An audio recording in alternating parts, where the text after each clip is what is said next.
probably not show Skid today. I installed Nikke on my phone, and I think I broke something because my phone works, but if I use the camera, it has major lag. So I think like this is something that iPhone actually does. They got sued for it. I don't know if they still do it or not, but like every single time they're releasing a new model, they will patch the previous model so that your phone actually goes slower. All of a sudden I noticed like my phone is slower, my battery is worse, and I tried, okay, you know what, I'll just do a factory reset, and it's still the same. It could just be that my phone is damaged, but I guess it's kind of difficult to know, right? Because if you want to get it to a repair shop, it has to be with the geniuses, and they charge you an arm and a leg, so it gets to the point where it's more convenient to just like buy a second-hand phone rather than just fix the one you have. Anyway, right, so, I don't like Bud Light for the drinking. I got like a really great video coming on my main channel. I'm rarely, hyping up my own shit. Especially, you know, it's not nice to say that your own videos are great, but this one in particular, I am very proud of. I've been thinking a lot about the Dungeons and Dragons and wheelchair scenario, right? So like, for those of you who don't know, there's like this, I can't really say a push, but there's like a person that made, I guess like a Dungeons and Dragons, homebrew thing, where you can have wheelchairs, right? And it looks like this. I mean, the person, commissioned art for it, and they did, you know, a lot of effort in order to make it work. But it did cause a massive controversy, and part of the controversy are people like this, which are basically saying that if you don't think like me, you're evil, right? This is the evangelical, the radical religious fanatical thinking. It's like, I get to commune with divine, the divine is good, and if you don't do what I say, then you're evil. It's not something new, right? Like, this is an old mentality to have. But it's basically like trying to dominate human beings, like to tell others, like, you need to behave how I behave, right? And it also puts you in a positions of power and influence, which is why a lot of people like to post this stuff. But why are people upset? I mean, they're upset for two reasons. Number one is the identity politics, right? Like basically your identity decides your politics in a way. So if you actually look at this Dungeons and Dragons homebrew, they say that if you're a druid, so a shapeshifter, and you shapeshift into a tiger, the chair shifts with you. So even like the tiger is disabled, right? Like they're basically trying to say that a person with disability has its, I guess it's not just the body that is disabled, but like the spirit as well. Like you can't escape it. It's now part of your identity, right? So like if you're a druid and you shapeshift into a hawk, like the hawk will have the wheelchair attached to his leg. It's just like, most people, I had, after making the video on my channel, I had the people that are disabled contact me, and they told me that they found this to be extremely offensive, right? Because the communists are trying to push this mentality onto people. Like imagine this, okay? Imagine this. It can happen to any of us, unfortunately, right? Like you can be in a car crash, and you wake up in a hospital and you can never walk again. Like this is within the realm of possibility. You can be the best driver in the world, but someone can ram into you and now you're in the hospital, right? Now, what many people would do, and what I assume I would do, after the initial shock and, you know, the absolute horror that you realize that you're never going to be able to walk again, you're going to try to live with this, right? Like, you're going to try to make peace with the fact, and you're going to try to move on. But the communists will come and they'll say, no, like, this is what defines you now. Like, this is your identity. This is who you are, right? And they don't want you to move away from that because they view that as being part of their political resource, right? Like, people that are like that will support their political ideology. So they want you to identify with that in order to keep pushing for the ideology. It's a huge evil, I would say. Like, it's incredibly offensive. Like, imagine, you know, that happening to your father, and it's like, you have these communists coming to your dad and being like, Dad, you know, like, this is who you are now. This is, you will never right? And they actually had this type of conversation before, when hypothetically, like if the cure for autism would be invented, right? So like you'd have this pill, and all of a sudden, if you're autistic, you get this pill, and you become, how do they say, you're not neurodivergent anymore, right? You're neurotypical. So now you can look people in the eye. Now you get their social cues. Now you understand how other people. You understand how to read a room. You understand emotions better, right? Like, if you were be able to treat autism, they would hate that. Like, they would ban that treatment. They flat out say that treatment would be like a type of phobia, right? And they would do their best in order to campaign against it.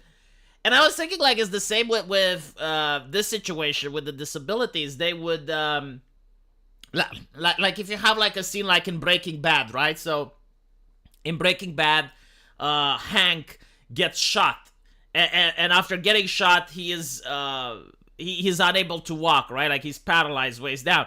But Hank, despite the fact that the doctors say he will never be able to walk again, he does the recovery, he puts in the effort, he struggles really hard, and at the end of the season, he can walk again. The communists would prevent him from that. Like, they would say, no, like, there's nothing wrong with you being bedridden. There is absolutely no problem with you. You know, you shouldn't try that. Like, now it's your identity. This is what defines you. I know, Reigning Terror, but there are terms of service that I must abide. I don't want to give these people ammunition. Like, there's a lot of people that would love to cancel me, you know, like, they hate if you're thinking differently, and we're going to watch about the Don Lemon interview. So there's no point in giving them free ammunition. They're much more annoyed knowing that there are people that make counter-arguments and counter-culture, and especially, like, if you're within the realm of political correctness where, you know, you manage to say the things in such a manner that they can't cancel you, but they still hate the fact that you're speaking about it. Is pretty much what I'm trying to accomplish. Hi V, hope you are well. Glad the link was helpful. It was very helpful. Thank you. Okay, now I just want to point to one more thing, and then we move away from the commies. Why is this so controversial, right? Like why did it start a controversy on Twitter? And by the way, take into account that there are characters that have various disabilities in Dungeons and Dragons. Like there's nothing wrong with having an NPC that's like Charles Xavier, right? Like, he's in a wheelchair, but he's like a sorcerer or whatever. Like, that's fine. The thing is, like, the lack of imagination, though. Like, why not just have a flying magic carpet, or having two muscular lizard men carry you on a golden throne, or an ogre that's, you know... Why current day it, basically, right? Like, in medieval time, they didn't even have these types of chairs. I don't think they did. I mean, maybe... I don't know. I've never heard about them. But anyway, right, here's the thing. There is a fundamentally different way that normal people view art versus how communists view art, right? Normal people view art as a finality. Like, the purpose of art is to entertain. It is to give, like, certain feelings and sensations to the viewer. But more importantly, I would say that in the case of Dungeons and Dragons, the purpose is to be over the top, right? It's the fantastical universe where you're a guy with a sword and you're fighting a dragon the size of a building. Like, everything is over the top, everything is exaggerated, everything is supposed to look cool, it's supposed to look awesome. It's supposed to look like the fairy tales, pretty much, right? Like, with Prince Charming. And the main goal for this is to entertain, right? To relax, to unwind. The communists do not view it as such. The communists, they view art not as a finality, but as a destination, right? As a medium so that they can push their ideology in it. And what is the communist ideology? Well, in this case, it's the ambiguous concepts of fairness and representation. And fairness and representation can mean whatever the ideologue wants it to mean, but basically, they believe that every single human activity, every single thing that humans do requires fairness and representation. And the issue with this, because it sounds good on paper, right? Like everyone wants to go in a place where they're liked and they're loved, and even though if you actually were to get that, it would be an absolute hell. There's an episode in Twilight where a guy actually does get everything he wants, and he realizes that life is horrible now because there's no conflict. There's like no, right? But anyway, right? The communists want fairness and representation anywhere. And their next step is like, well, the government needs to regulate it, right? Like, because there are things that aren't fair, there are things that lack representation. We need the government to step in. And as I mentioned before, like every single human accomplishment, every single human interaction requires fairness and representation, which means that the government, like an octopus, needs to invade every single aspect of your private life. Like, we're talking about playing board games, right? You're playing Dungeons and Dragons into your own bedroom. And they're thinking that because you're doing that, you require fairness and representation, and the government is the best to do it, right? So basically, nothing outside the state, everything within the state, nothing against the state. It's kind of like that. So they want to justify that the government should get involved through legislation in every single aspect in order to provide this fairness and representation. And once the government does that, then they want to control the government. So once the government is all-encompassing, it's in every aspect of your life, it's everywhere, then they want to justify, okay, now we want power. The thing is, like, you're looking what's happening now with video games, like, you have the ADL stepping in, and what does the ADL say? Well, the ADL is very explicit in the fact that it doesn't want gamers to be able to talk to each other without someone looming over them, because, you know, gamers do not have fairness, gamers do not have representation, gamers... You know, they do hate speech, they talk nasty things to each other. So because of that, they have to be policed, they have to be listened in. But, you know, like, basically, the government and the companies and the AAA companies should work together. So how can they police gamers? Like, how does it go, you know, for you as a person to have to consent to the company listening in, harvesting your data, and then sending it to the government? Well, it's very simple. They will try to push for Steam and the major AAA companies to do this, right? So Ubisoft, EA Games, like all of Blizzard, all of the major companies are going to be on board. And when you want to play their games, you're going to have to sign in for an account. And once you do that, you give your phone number. They know who you are, because in most places the phone number is tied to the person's ID. And after that, they will basically start listening in. Like, they have AI, they have all this stuff which is going to spy on you. And of course, if you look at some of the game engines that are available for AA, like Unity, Unreal, most of them, like, they try to push for terms of service where when you install the game engine is going to go to your customer's computer and spy on them. And of course, if you just want to create a video game, then Steam will have terms of service. So, like, Steam can reject your game. If you make a game like Postal, for instance, that makes fun of everything, well, everything includes minorities. So if you make fun of minorities, then you're in the shitter. Communists believe that every morality is subjective and every culture is equal. No, I will tell you what communists believe, right? Like this is the best picture, which is going to show you exactly the belief of commies. Let me see if I can find it, because I gotta scroll down a little bit. Okay, this is the perfect picture which defines communism, right? So you have this person at a protest. I mean, this is the best one. I don't think you can find a much better picture. Unironically, this belongs in a museum, right? Like, I hope people 1,000 of years from now, like historians that try to figure out our civilization, they find this picture so they can completely understand the ideology of the modern left. You got this person, and he has on his shirt, why be racist, sexist, homophobic, or transphobic when you could just be quiet, okay? And then in his hand, there is a sign which says silence is violence.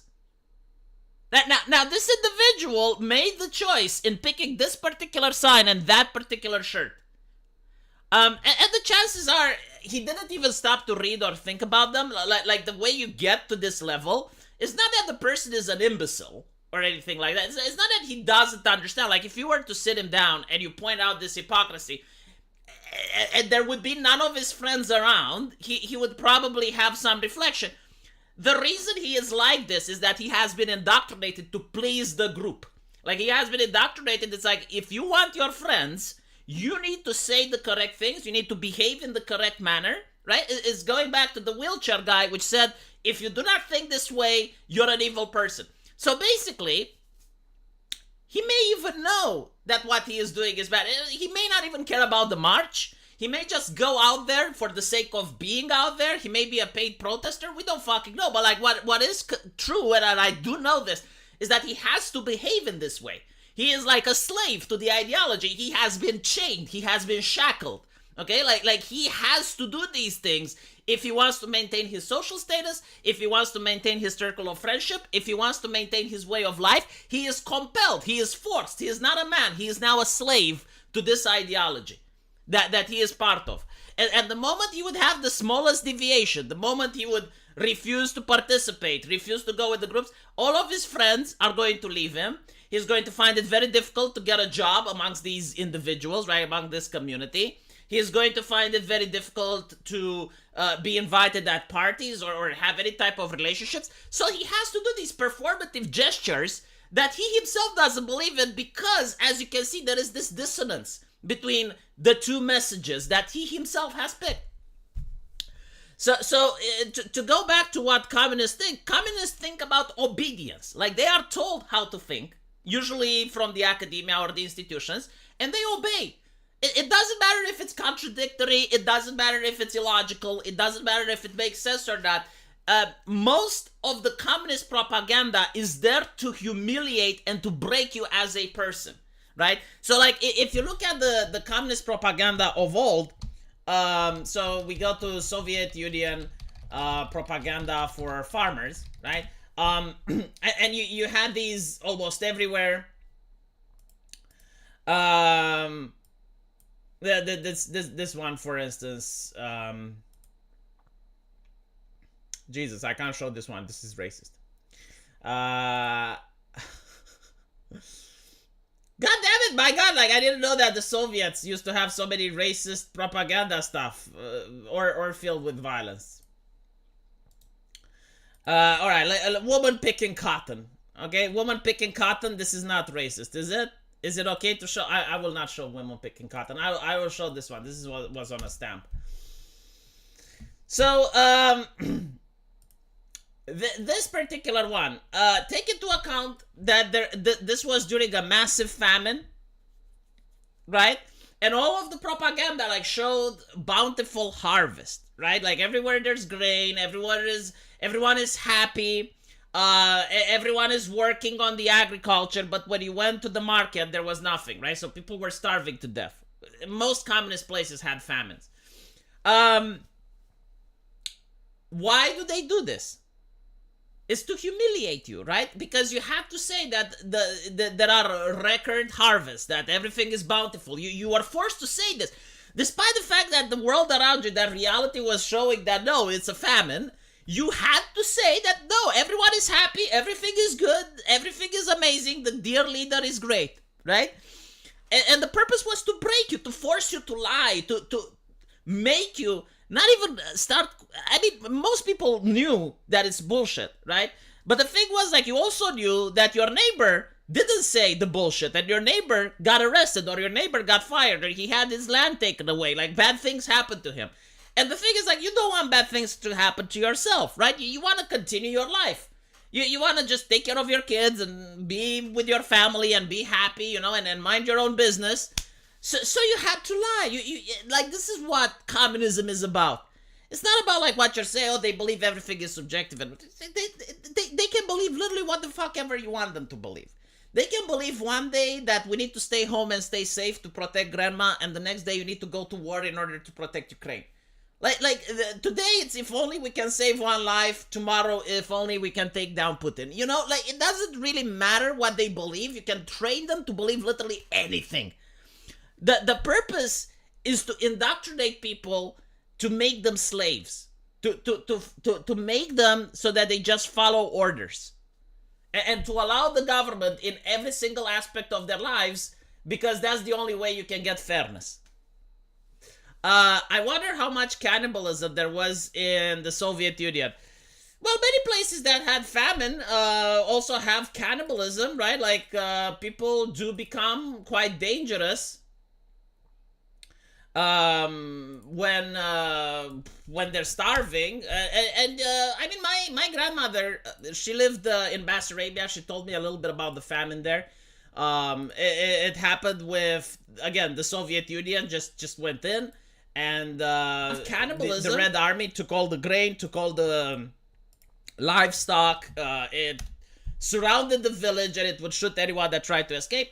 So people started eating at first everything that was leathery. So they started eating their shoes. They started eating all the animals that they could catch, dogs, cats, what have you. They started eating insects, and there were cases of cannibalism. There were parents that ate their children. I mean, it's horrible. But it's, yeah, I mean, it happened in North Korea as well. It happened in the Soviet Union.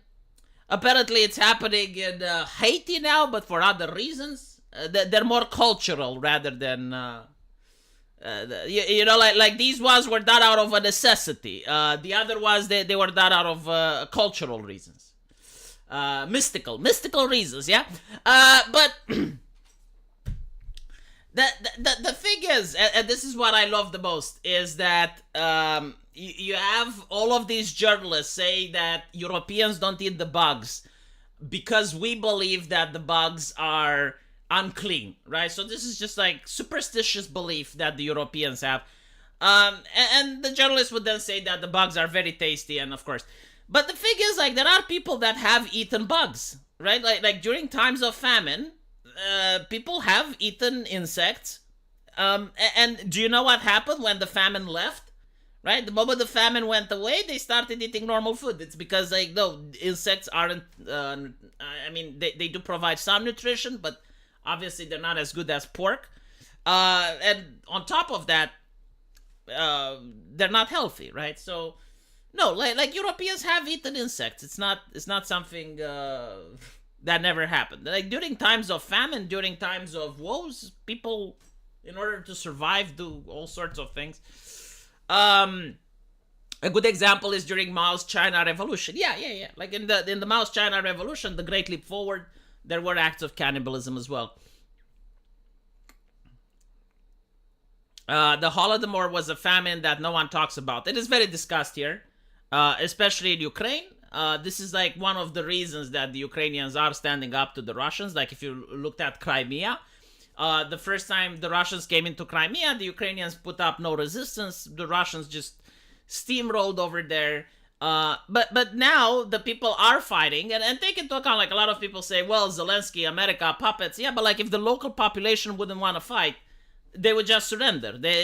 Which is what happened in Crimea. But over there, the population is mostly ethnically Russian. However, in Ukraine, because they know about the Holodomor, they do not want the Russians to take over their country. It's a little bit of historical grievances, but basically in Eastern Europe, people do talk about the Holodomor. And I even coined the hammer and sickle as the Soviet swastika, because it is kind of viewed the same way here in Eastern Europe, especially in Poland, Romania as well, Bulgaria too. They do not suffer any type of Marxism and communism. It's already been tried. It's like vaccinating an organism. You know, we still have the vaccine. Now, whether we need a second dose, no one knows. Usually it's like 100 years, right? So every single event in human history stops being relevant after 100 years. And this is due to the fact that the sons of the people that survived the event pass away, right? So in 100 years, you have like 3 generations. And by that time, the 3rd generation doesn't remember anything about the event.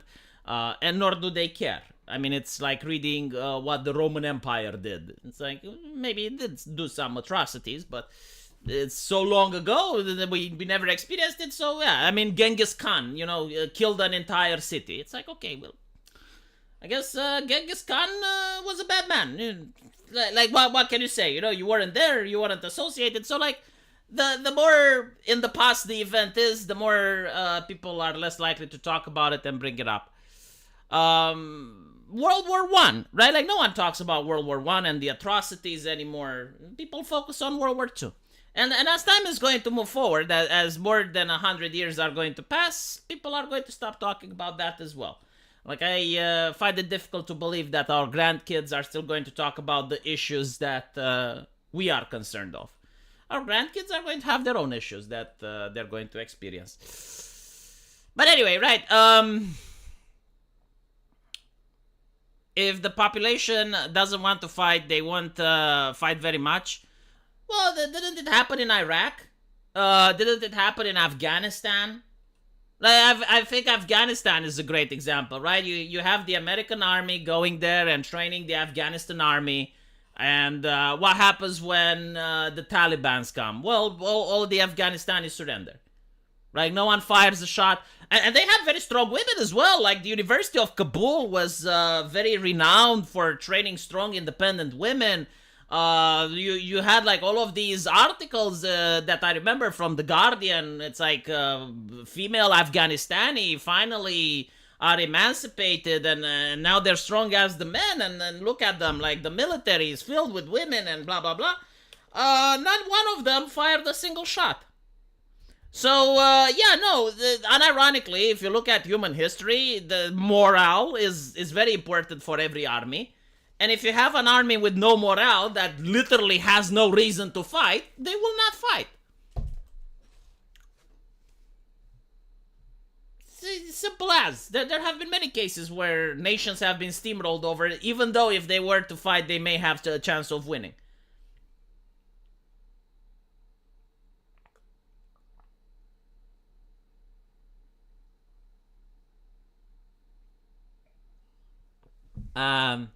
Anyway, the Taliban had more strong, independent women. That's why they won. Maybe, I don't know. Anyway, let's look at the interview with Don Lemon. Like, this was something that I found fascinating because he was whining. Okay, so Don Lemon was crying on Twitter quite a lot recently. Legend has it that if you put your ear next to your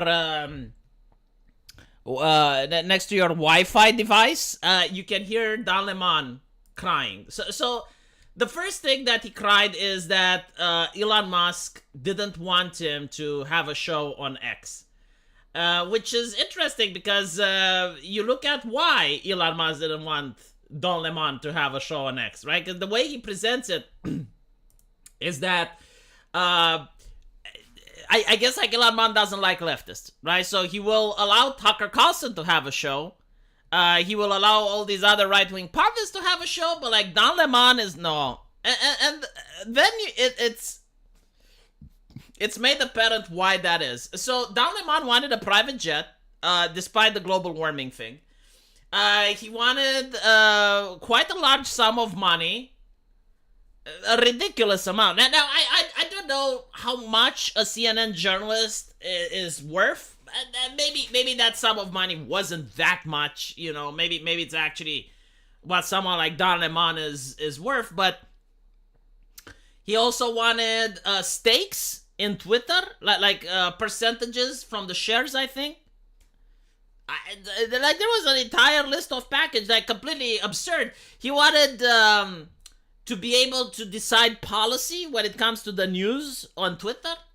So yeah, obviously, any sensible person, not just Elon Musk, but any sensible person would tell him to fuck off.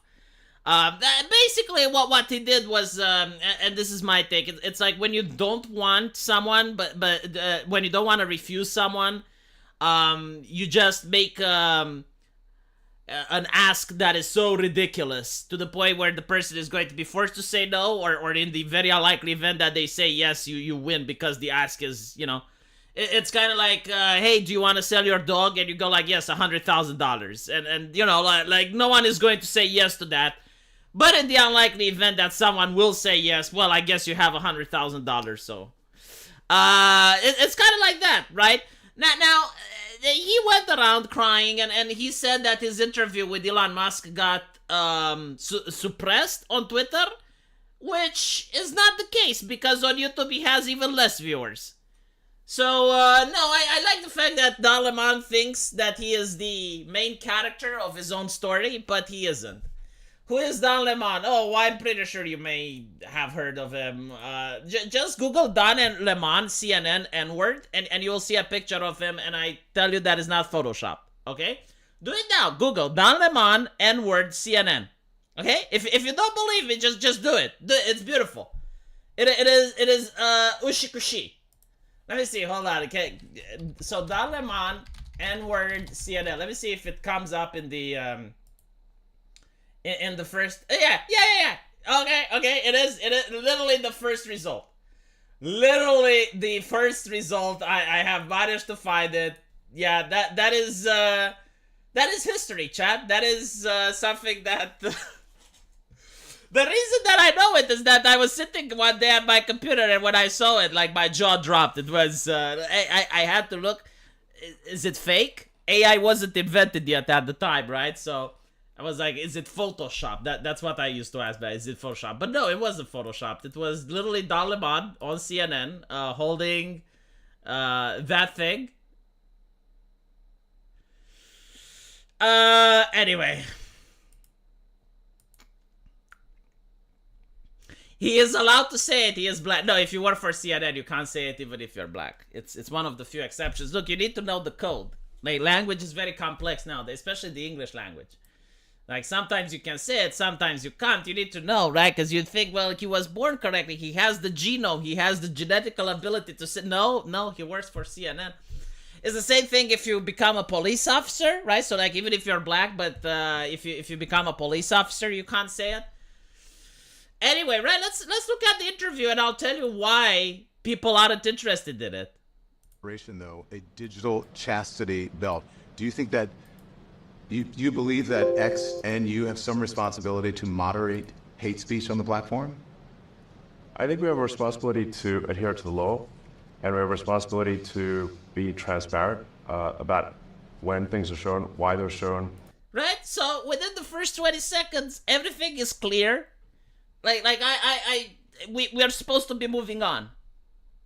Right? Like he asked, are you going to police hate speech on Twitter? Elon Musk says, if it's not illegal, we don't police it. That's it. That's fucking it. Like if this was made in Romania by an actual journalist, yes, I'm sorry to say this, but Romania has journalists and America has propagandists.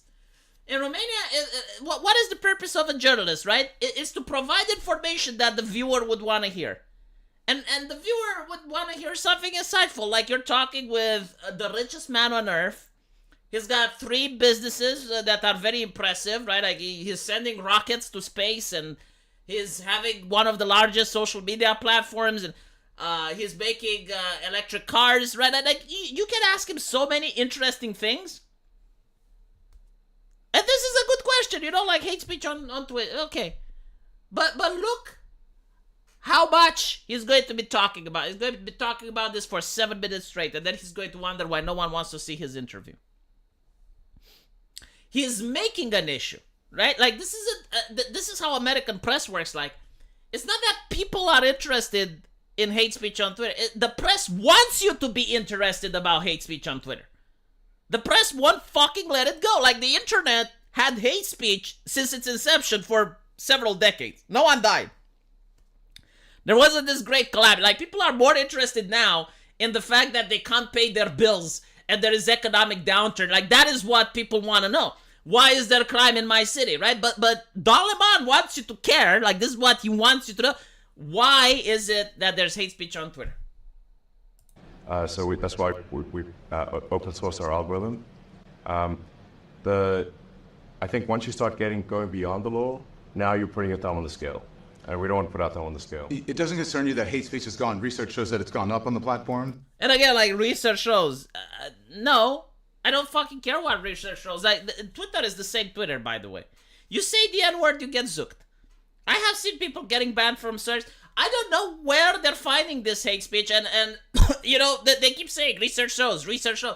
But there was Elon Musk with that BBC journalist, and he asked, like, can you give me one example? And the BBC journalist couldn't. So like, what the fuck are we talking about? And by the way, I know why the research shows. Because when Elon Musk took over Twitter, that's when the research was done. There's actually two reasons why there's hate speech on Twitter. I'll explain it in a bit. Because if you guys use Twitter, you know there's no more hate speech on it than it was 2 years ago. It's literally the same fucking Twitter. It's just that leftists are seething. But other than that, it's the same Twitter. There's two reasons why there's hate speech on Twitter. The first one is when Elon Musk went on Twitter and he said that he's going to allow more free speech. The media twisted that and said, oh, he's a free speech absolutist. He just wants people to say the N-word. And you had a lot of leftists that did get banned. Because I remember, like, leftists were whining because getting banned. They were spamming the N-word on Twitter just to show, look what we're doing. Look, Elon Musk can't do anything. And they got banned, right? But research took those N-words said by the leftists and included it in the research to show, oh, look, the number of hate speech is rising. So that was one thing. And the other thing, if you look at ADL, how they monitor or what they consider hate speech, they consider the okay sign to be hate speech. They consider milk to be hate speech. They consider Pepe the Frog to be hate speech. So a lot of people are laughing at it and they're like, oh, come on, this is ridiculous. Like, are they that stupid? And the answer is they're not stupid. They're using a tactic. So they will go on Twitter and every single time they find a Pepe the Frog, every single time they find an okay sign, every single time they find like a milk emoji, they will consider that to be an instance of hate speech, right? And then they publish their research and it shows, look, hate speech is rising. And if you look at their methodology, which a lot of people don't look and the journalists omit, they will see, okay, well, Pepe the Frog and all of this shit is included. So while you may have like genuine things with hate speech in it, you also have like a person that posted the Pepe and that is considered, right? So that's why research shows. Like, just because someone has stats, just because someone published a paper, that does not mean that they create reality. Like, the thing is, your senses, your lived experiences should matter. Like, if you use Twitter every single day and you don't notice a rise in hate speech, then if research says there is, you should question the research. Now, of course, you know, you can say, well, hold on a little bit. I'm using Twitter and, like, all of this hate speech thing, you know, like, maybe it doesn't happen to me, but it happens to others. You should still see it. You should still see it, because you can go onto a person's public profile, and you can look through it, and you can see it. And by the way, like, what is, there's another problem, that what's considered hate speech today is far more, what was, like 4 years ago, a lot of the stuff that we say today would have, which are considered hate speech, would have been okay 4 years ago, right? So, like, for instance, Elon Musk basically said something because of woke ideology, right? Because of leftist university professors that were pushing this. Some of them were Jewish, and they were pushing this ideology. This is why you have a lot of youth that are supporting Palestine, right? Because, like, if you push an ideology that says that white man bad, capitalism bad, colonism bad, you're like constantly repeating all these talking points, they will look towards Benjamin Netanyahu and they will say, well, Benjamin Netanyahu is a cisgender straight white man, you know, and they're going to interpret that as colonizing and whatever. So Elon Musk said this, the ADL immediately came knocking and they were like, no, this is hate speech. How can you say something like this? In 2016, you could say something like this on the internet. It wouldn't be considered hate speech, right? Like, people would disagree with your politics. They would be like, I mean, if you look at South Park made constant jokes about Jewish people. Simpsons made jokes about Jewish people. There's a lot of American comedians and people that are doing stand-up comedy that did it. But now you're not allowed. Now even the most remote of criticisms is considered hate speech. So of course hate speech is on the rise if you're going to constantly change its definition. If you're going to constantly add things to it that weren't there before. American Outlier, thank you for the $5. It's not that he was suppressed. It has to do with his Operation Mockingbird NPC talking points, my trans rights, my racismus, my speech moderation. Yeah, like again, take into account that in 2016, if you were to say, there is no such thing as a woman with a cock, and you would laugh at it, no one would consider that hate speech, right? Now, if you say that, now if you say that women with a cock aren't women, then that is hate speech. So again, it's just like the number of things that constitute hate speech is constantly being redefined, and they're adding more things. So of course they're going to find more. But it's not that the platform has changed. It's not that the conversation on the platform has changed. X should refuse to police speech, period. EU can black Twitter if they don't like it and see how much that pisses their citizens. I mean, sure, if you have a couple of $1 billion to pay for it. The thing is, like, he actually did try this with Twitter Blue. It's not that popular, right? Like, not a lot of people buy Twitter Blue. So like, where is he going to get his funding from? Like, he does need people in order to keep the platform going. And EU has almost like 1 billion people, if I'm not mistaken, like all the nations put together. He can't just have it banned on the EU. And it is what it is, you know, like what can you do? I do think he's doing his best given the circumstances. And of course the United States would love Twitter to be banned in the EU. Because once you ban it in the EU, it stops being profitable. You can't make that much money with it in just the United States alone. And, then Elon has to sell it. And if Elon has to sell it, the government would love that shit.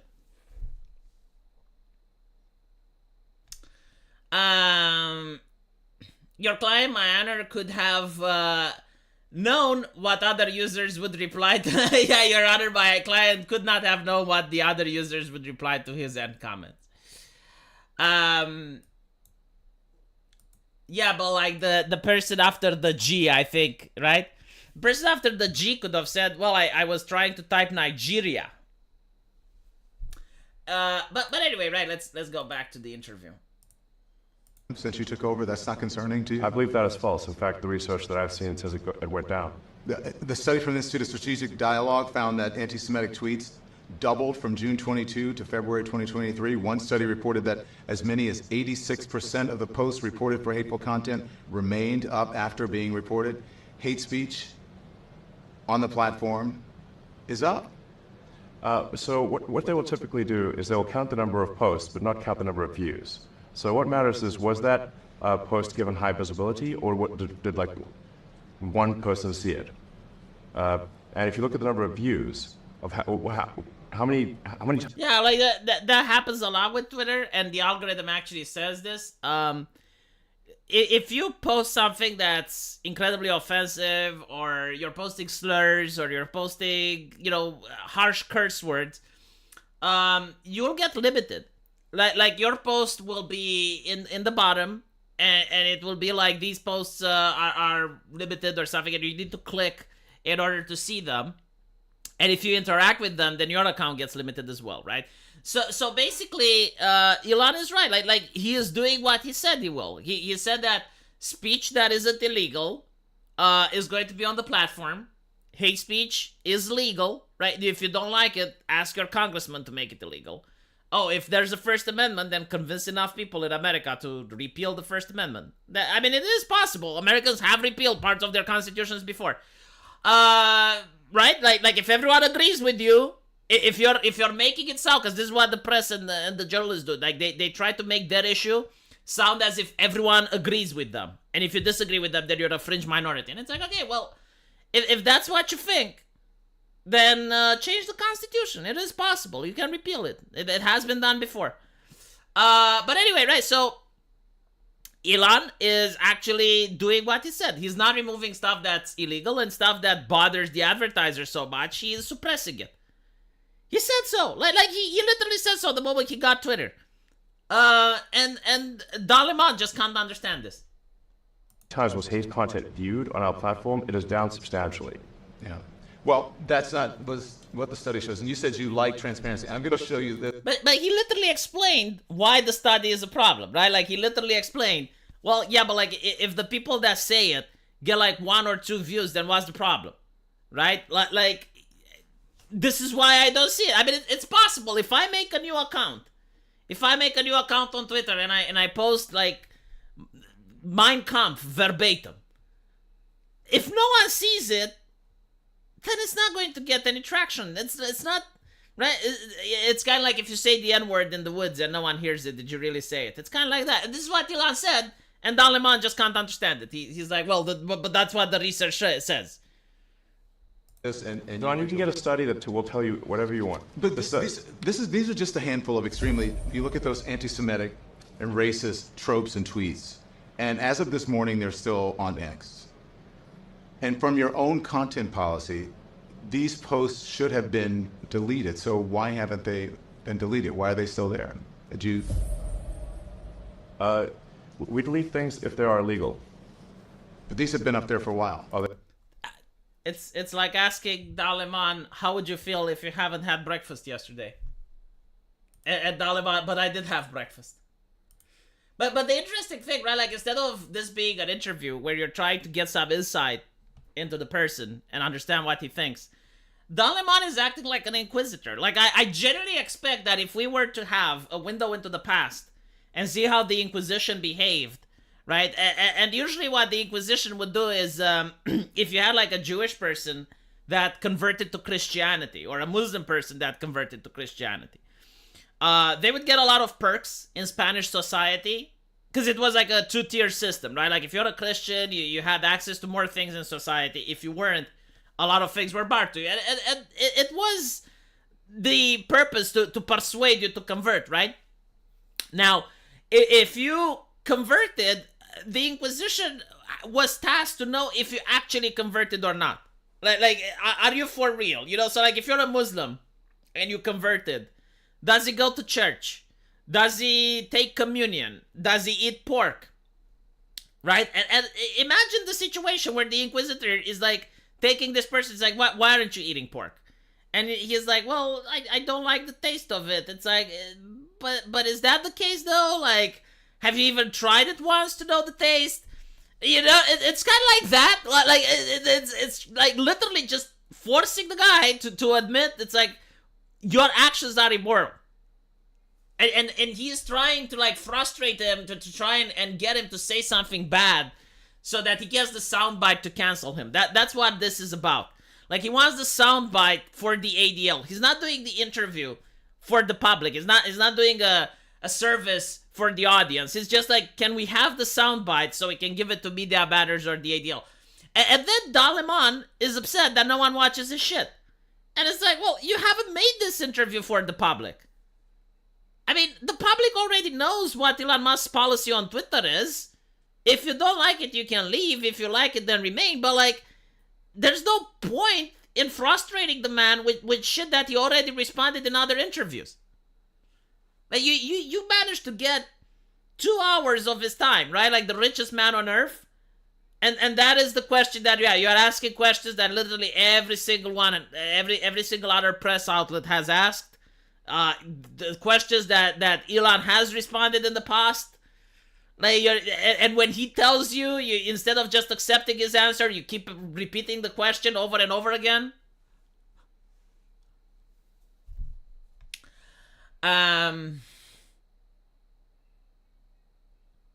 Only rich people can afford breakfast in this economy. You know, they actually had, they did have an article. I think it was not in the New York Times, but in the Wall Street Journal, yeah. And it was basically like, if you want to save money, skip breakfast. Really great Bidenomics, right? Are they illegal? They're not illegal, but they're hateful, and they can. Look at this. It's like, well, they're not illegal, but they're hateful. Done. The man specifically said, if they're not illegal, they stay up.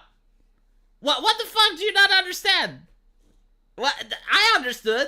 I'm from Romania. I don't speak English as a first language. Like, even with second language, I managed to understand what Elon Musk was saying. If they're not illegal, they stay up. God. Can lead to violence. And look at the weasel words. They may lead to violence. Well, are they leading to violence or not? It's like, no, but they may. Everything may lead to something, Dan. You know, the CNN has made so many articles that did lead to violence. Like, we can look back, and every single article that CNN did with the fuck the cops mentality has led to an increase in crime in America, has led to actual violence, buildings being burned down, you know, all the race baiting and all these vile interviews and things that you did, unaccountable. And it's not like the fiery, most peaceful protest belongs to another cable news than CNN, right?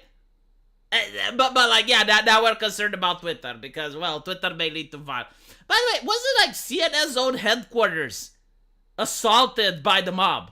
Because I remember that, like, it was so interesting. So the mob goes out, and this is during COVID, right? Where you had to stay home, stay safe. And CNN was encouraging people, no, go out and protest, civil rights and shit. So the mob goes out, burns down the entire town. No police to be found. No police presence whatsoever. They did whatever they wanted. All those businesses ransacked. You know, like all those people that lost money and they lost their livelihood. And then when they go to CNN, then the police arrives. Then there was a police presence to protect the CNN headquarters. To protect a building, as they like to say. So if you're part of the poor, you don't get police presence. You don't get any. If you're the rich, the wealthy, if you're the multi-billion-dollar network CNN, then you get police presence. From the taxpayer money, by the way. Like the people that had their businesses looted and burned down, like they pay taxes so that CNN can have a police force. And it's so disgusting to see Don Lemon talk about, this may incite violence. I mean, really, are you an expert? You are, right? Because you work at CNN. You are an expert in violence. As I just read to you, the shooters, you know, in all of these mass shootings, attributed social media to... Yeah, but like, again, the mass shooters, if it wasn't social media, they would post it on another part of the internet. Their purpose is not, like you're putting the cart in front of the horse. It's like, because X exists, then the shooter writes the manifesto. No, like the shooter writes the manifesto, and then he places it somewhere that he thinks people will see it. Before social media, they would go uptown and then just distribute flyers. They would have flyers, or they would give it to the press, or... I mean, there have been shooters before social media, right? And they did have manifestos. They did publish them. Usually it was the press. Like, they would send their manifestos to the press or to the police. But I think, like, this is why Don Lemon is upset, right? It's because the manifestos aren't sent to CNN and they don't get prime time. They don't get to break the news. Radicalizing. So, Don, you love censorship, is what you're saying? No, I don't love censorship. He did not have breakfast that morning. Then why are you asking? I believe in moderation, but I don't believe in... Censorship is a... How?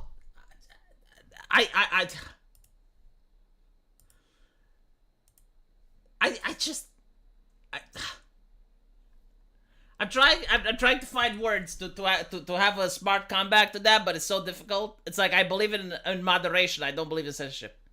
What the fuck do you think moderation is? How do you do censorship without moderation? How would censorship fucking look like? How would it look like?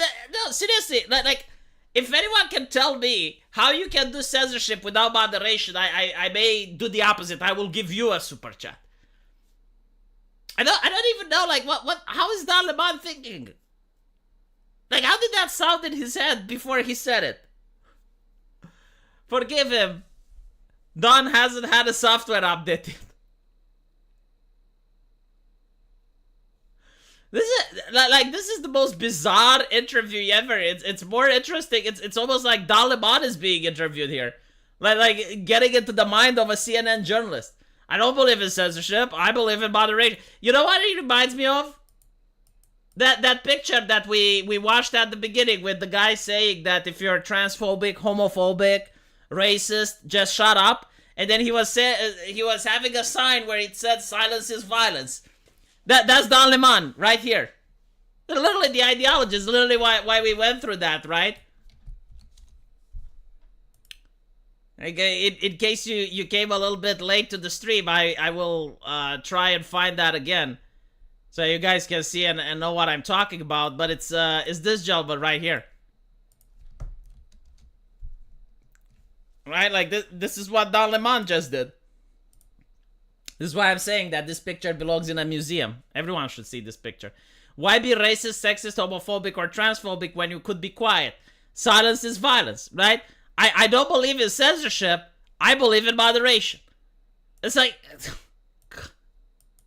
The thing is, like, I don't know if Don Lemon actually is unaware of what he is saying, but, like, the audience at CNN, they literally... I think every single person that watches CNN, I'm sorry to say this, but I think, like, most of their audience do not know how they would feel if they hadn't had breakfast yesterday. They generally don't know. Every single person that watches CNN would probably say that, but they did have breakfast yesterday. You know, like, this meme of a question, unironically, I think there is a lot of truth to it. I was having argument with many people online, and you would be shocked when you ask them. It's like, okay, but if yesterday you didn't have breakfast, how would you feel? And they don't know how to answer that. They go like, but I did have breakfast. It's like, you think they're trolling, but they're not. By the way, in case you don't know what this is, people that lack intelligence, like really dumb people, and this was done as a study on prisoners and people that are like legitimately mentally deficient, like people who can't read, people who, you know, like they retarded, I think we should say. Retarded. Yes, this is the word. I don't think there is another word in the English language that can describe better what we're talking about. So they have a mental growth deficient. Okay. So people who are like legitimately retarded, and children, because their brains haven't fully developed, they do not understand conditional hypotheticals. So a conditional hypothetical would be, how would you feel if you haven't had breakfast yesterday? Right? So basically, your brain needs to position itself into your shoes yesterday. Imagine that you didn't have breakfast, and how would you feel if that happened, right? This is a monumental and very difficult task for many. It's not, dude, I'm not saying, seriously, I'm not joking about it, like it's true. They literally can't. Now, why is that a problem? Why is it a problem if you cannot do conditional hypotheticals? It's not that you're going to make bad decisions in life, but it's basically like you don't have empathy. Like, if you can't put yourself into the shoes of yourself yesterday, you also can't put yourself into the shoes of another person. Like they do not have the framework to do this. Their brain does not have any sort of system that they can figure out how it's like to be in another person's shoes. Now, the main problem with this, and this, I have looked at it while I was in med school, and there were like certain studies done on prisoners, and they literally couldn't answer questions like, how do you think that guy felt after you stabbed him? And they just didn't know. You know, like, what do you think his mother would feel? And they would say they didn't know. Now, when I was reading that, I was genuinely thinking that they were embarrassed, right? Like, I was thinking, I mean, you committed a crime, you got caught, there is, like, the social stigma, right? Like, you're a criminal, you're in prison, and when the guy in the lab coat asks you these questions, you say you don't know because, like, you don't want, you know, to face the accusations. Like, you're embarrassed, you're, you know... So that's what I thought. That's how I interpreted those studies. But now, I am led to believe that they literally do not know. Like, they cannot fathom how that person's mother would feel after they stabbed him. They do not know. Yeah, those people vote. Yeah, we call it sociopath, but, like, take into account that they're not sociopath because they choose to. They're sociopath because they cannot have the ability of putting themselves into another person's shoes. It's not like they can and choose not to, right? Like, it's not like a narcissist or a person that's very intelligent and like they're aware that they're committing harm, but they're like choosing to do it anyway because it's better for them. No, they literally do not have the ability. It's like asking a person that's a midget to take the jar of pickle from the top shelves, and they can't. They lack the ability to do so. No matter what they do, no matter how much they jump or try, they can't do it.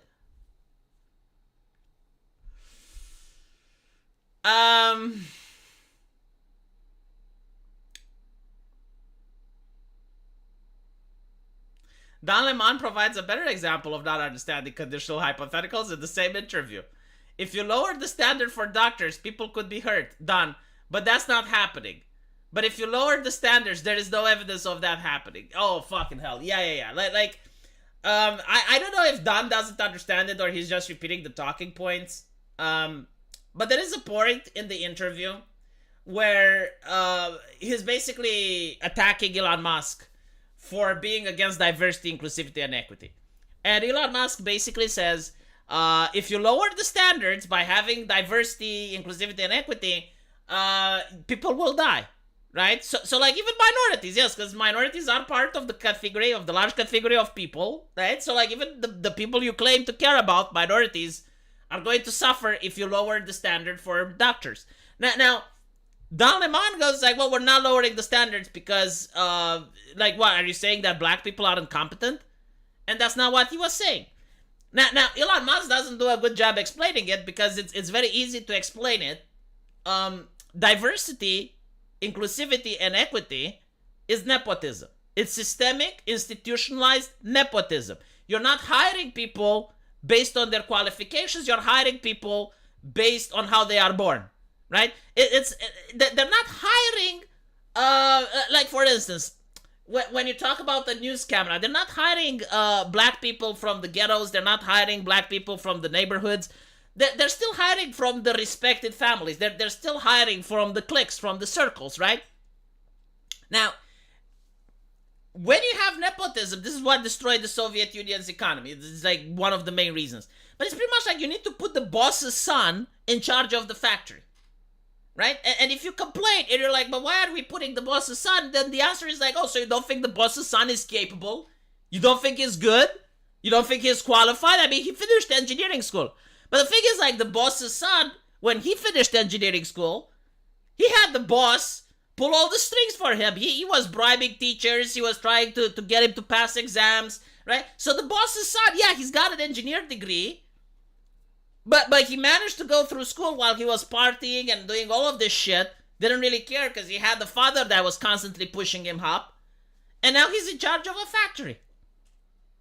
And he doesn't know shit. No one respects him. No one looks at him because everyone knows that he's not supposed to be there, right? And if you go, it's like, well, he's not supposed to be there. It's like, well, but he's got an engineering degree. Are you insinuating that the boss is incapable of making kids that can be engineers?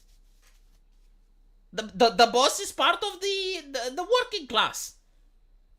He's a party member. Are you saying that, right? Like it's literally the same shit. The only difference is that diversity doesn't have the boss's son. Is the government. The government is pushing people up, right? It's pushing people up through nepotism, through corruption, through cronyism. And they're keeping opening doors for them, not allowing them to fail at any step of the way. And then they become doctors. Well, I hope they're good doctors. You know, Elon Musk is concerned. I don't know if I'm allowed to be concerned because Don Lemon is saying that I shouldn't, but still. Welcome to the competency crisis, yes. It's not even like friends. It's just like people that have the correct ideology and genetics, right? Now I will tell you something else and we'll end the live stream with this.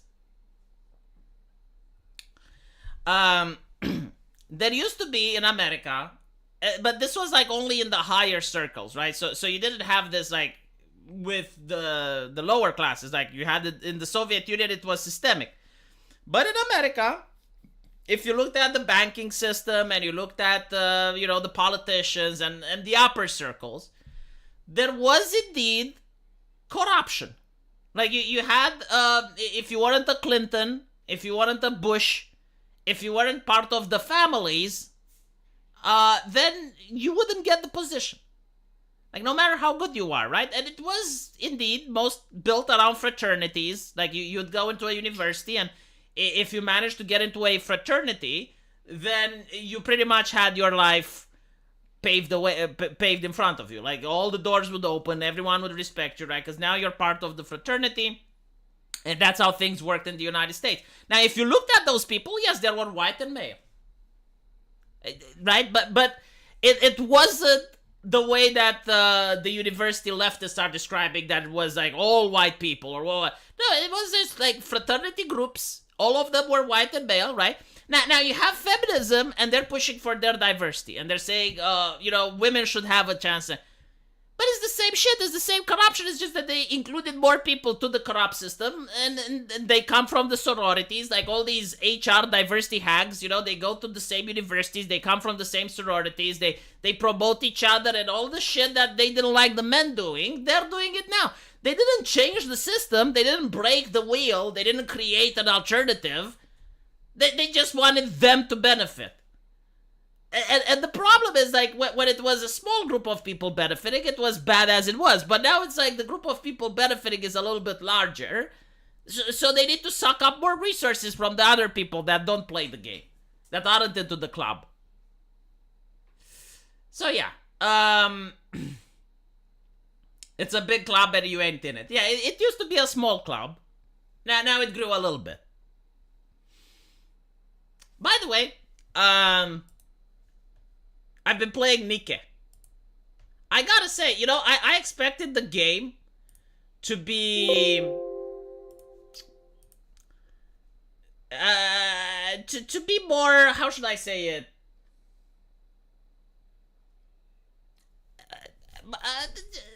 More titties, less story. It actually has a good story. Now I will show you what the game is. At this game, before I leave, I'll show you Nikke, which is a money printing game at this point. Like, this game just can't stop printing cash. And it's so fucking simple to do. Like, I could actually make a Nikke clone. It's not expensive. Like, I would have the money to make a Nikke clone. So, of course, I would probably get sued by them. But let me show you what it is, right? So you can see just how simple the gameplay mechanics are. And why it's so fun. Unfortunately, I can't show you because there's like a 4 gigabytes patch coming up. Every single time I open this fucking game, there's another patch.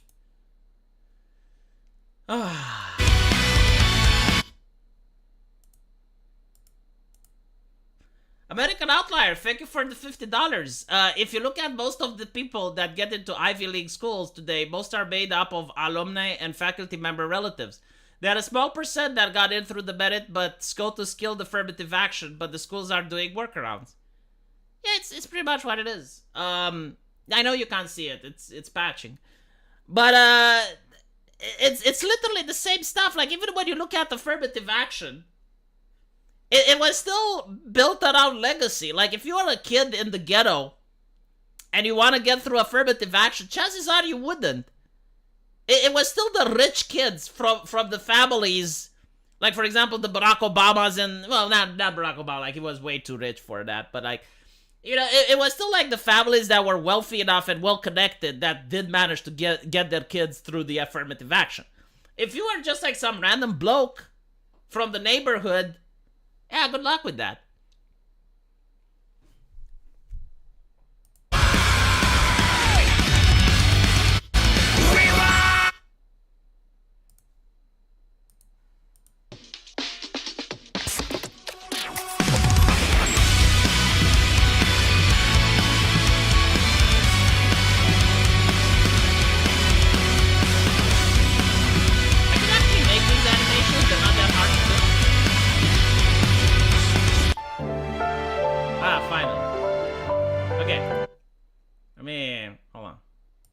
Let me get into the game so I can show you.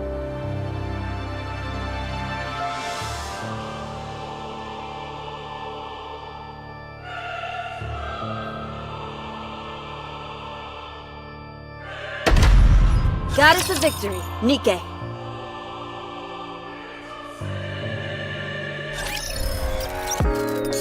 Ah, there we go.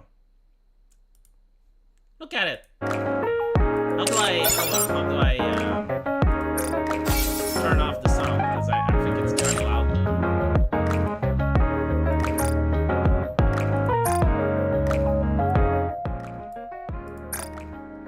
I mean, the first thing, it's nice to look at. I don't want to gouge my eyes out. It's not the Californian Innsmouth look. She doesn't have the manly jaw. Right? Like, just by looking at it, I'm inclined to know more about the universe. She looks like an interesting lady. I want to talk with her. I want to know what's going on, right? This is so easy. I'm using this technology in my game. It's Live 2D.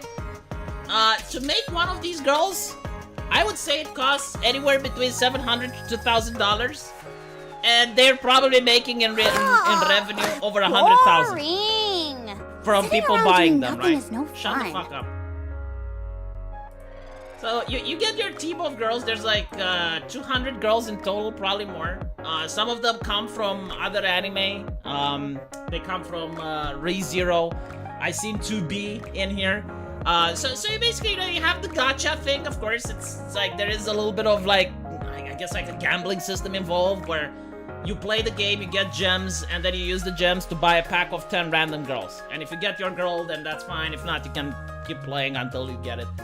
But then you make a team, and they have to synergize, right? It's kind of like Pokemon Go. It's like you collect these girls, they're called Nikkes. And then you go in a campaign with them, right? So like, what is the game about? Here we go. You have Toward the your target girls, they're point. walking on the map. And this is something that Westerners just don't do anymore. Cuteness. They do not do cuteness. Like any female character that's made in the West, it's not going to be cute. She's not going to be wholesome. It's just like the woman with the man jaw, strong, empowered, resting bitch face, hates everyone, hates herself, hates her father, she's not a nice person to be around. So anyway, you Get go to the through all of target. these enemies. Ooh, time to have some fun. And you can see the girls already are starting to shoot at them. If you zoom in, they have like 2 thighs. They do really nice, cute expressions. Repeat after me! Firepower! Now I'm at the beginning, so I don't know Perfect. how hard the balance I can try gets. out this new product. But yeah, so Cover. you click and she fires. And the thing is, the sound and the impact and the music is what carries this besides the luteness, right? Like, I love firing this fucking gun. It feels really nice. It's gonna brrr, you know, like look at. Performing What? reload sequence. So when you're covering, you don't get hurt, and when you fire, you're Reload. vulnerable. And every girl has like a different weapon. For example, this one has a shotgun. And shotguns do really good damage if the enemies are Nothing can close. stand against my firepower. Snipers do really good damage at range, and then you have the machine gun and bazookas. And you also have the girls have various special abilities that you can call out on. So let's see if I can show you. Okay, Time to battle. get to the target. It looks simple, but it's so fucking addictive. Location of power station confirmed. Yeah, this You may is the proceed. story. The story is actually pretty surprisingly good too. I really like this game. You know, I was like, why do people like it so much? And then I played it and it's like, oh. Snipers let's see if we can use the ability. Cover me. Time for the grand finale. Wait till I get my reloading. Hindrance to business detected. Removing now.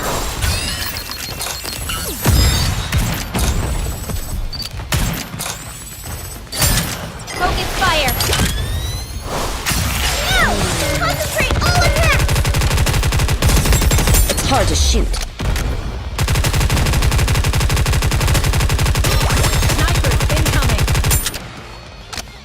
Cover.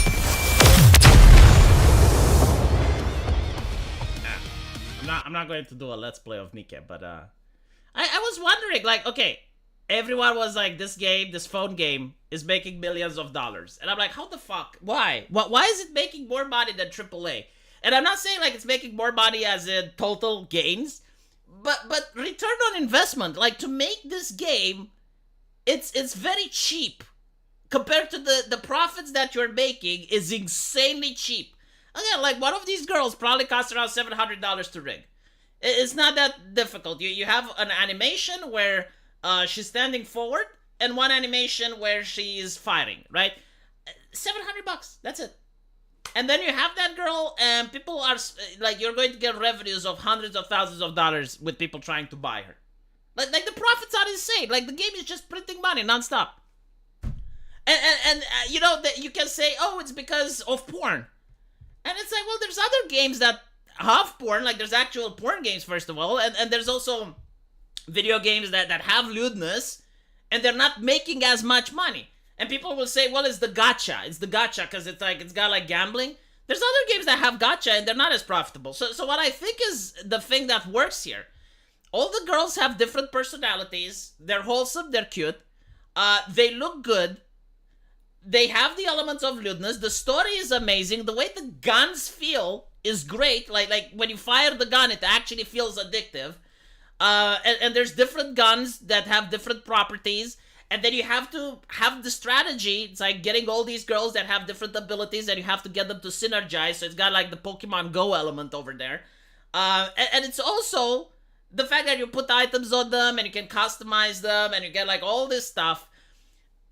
And on top of that, the game doesn't lecture you, it doesn't preach you, it doesn't try to moralize you, it doesn't try to make you aware of injustices and shit, right?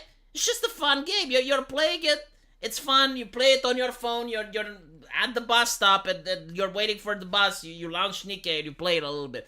This is why it's popular. This is why it fucking works. Now imagine if they did this with a AAA game, where you actually do play as anime girls and you're actually walking around and taking cover, and it's like an actual video game rather than just like sitting behind and aiming and fighting. That would be a moneymaker, but they refuse to do it. Instead, we get the Californian Manja. No, it's not on Steam. You can download it from their website. You just Google download Nikke and you play it. Why did it go away? Their personalities was the first thing I know. Yeah, like literally every single girl has different personalities, and they have like this wholesome stuff. Like let me show you something else. Let me launch it really quick. Don't tell me it's going to patch up every single fucking time I launch it, because I'm going to go insane.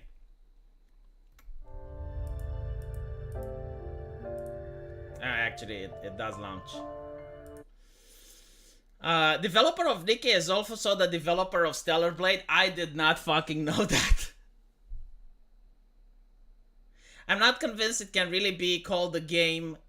Maybe it's some sort of visual novel. No, you actually do have gameplay elements, right? So, prioritizing targets is one of them. Switching between the girls and their weapons. So, like, if you have close enemies, you want to switch to the girl with the shotgun. If you have far enemies, you switch to the one with the sniper, and you have to do this fast. You need to actually aim, and you need to target the sensible points. So some of the enemies like have these little red dots on them, and you need to target them. And you also need to make your team, right? So like the way you customize the girls actually matters, because you want to have them synergize with their powers. Like some of them have classes that are defense, some of them have classes that are offense, and some of them are support. So you want to mix and match to the point where you have a balanced team. Now I'll show you something else which is interesting. Because this is like the whole game. I mean, it's most of it, but... Oh shit, I can't show it to you because I haven't reached there. But eventually you get like your main base. Victory, Nikke! And you can build buildings in your main base. And based on what you build, you can interact with some girls. So like for instance, if you build the police academy, you can have like a girl that meets you there and she starts a quest that's around that. And you also have like this cool thing. You have your messages and the girls just talk to you.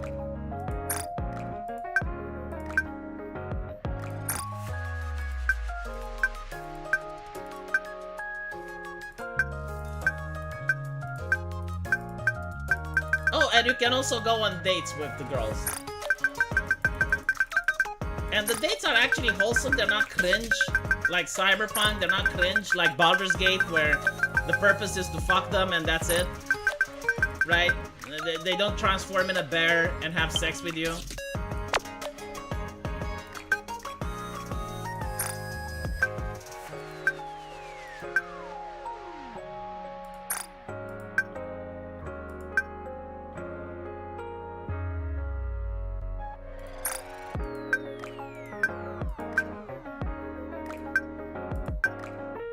Look at this, you know, like, okay, so the West keeps talking about representation, that it's very important for women to see themselves, blah, blah, blah, blah, blah. Meanwhile, this is relatability. You got this girl that's an android, right? Like, she's not a human. And the joke is that she's asking you about her body. So, like, the Japanese do this. It's like lewd humor. The Americans don't understand it. But basically, like, she was asking you about her body because she went to buy clothes and the clothes didn't fit. And it's like, that is so fucking relatable. Like, I know women in my life that experience this. Right? Like, it causes immersion and it makes you, wow, like, this is an actual universe that is immersive. The West just don't do this shit, and it's like, it takes just a couple of lines of dialogue to achieve this.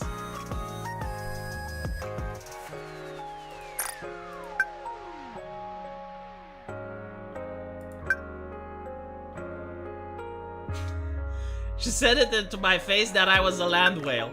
Am I really that fat? Should I go on a diet?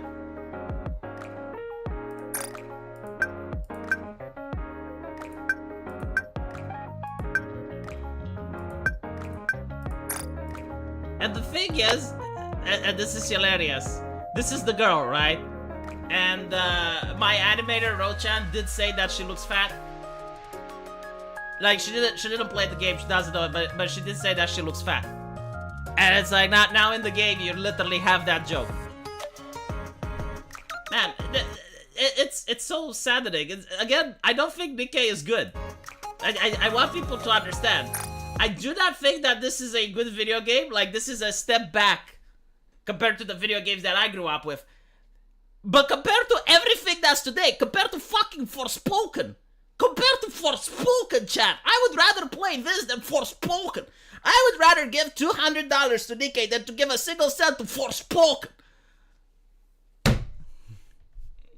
She is fat. But look at the jokes that they do. Like, literally everything that Sweet Baby is against. Like, it's almost like they have a checkbox. It's like, okay, you know, I genuinely think that Nikke, this is my conspiracy. I think that Nikke hired Sweet Baby. You can't change my mind on this. Like, they hired Sweet Baby, and they asked, like, what do we need to change in our game? And Sweet Baby gave them a list, and then Nikke did the exact opposite. On every single checkbox, on everything, it's like, you need to give women the man jaw. And they were like, all right, tell our artists that we want the most feminine jaw that you can come up with. It's like, make the tits smaller. Okay, tell our artists that the tits need to be bigger. Much bigger. Remove the gun violence. We need more guns in the game. This is what I think happened. Like, there is no way you can persuade me that they hired Sweet Baby and maybe some other consultants from California and did literally the opposite on everything. And this is why the game is so successful. No, you don't buy it. It's free. Like, the game is free. I don't know, like, if it's pay to win. So far, up to the point where I didn't spend a single money on anything. Usually the way with gacha games, it's kind of like Hearthstone, if you played it.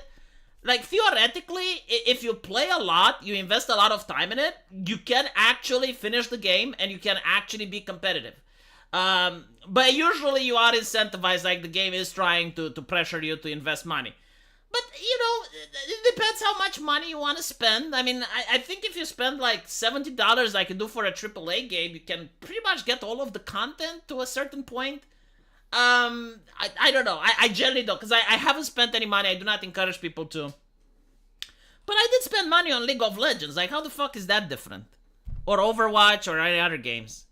Can tomorrow's stream be Nikke Let's Play? I guess I could try it, yes. It is pay to win, but not for PvE.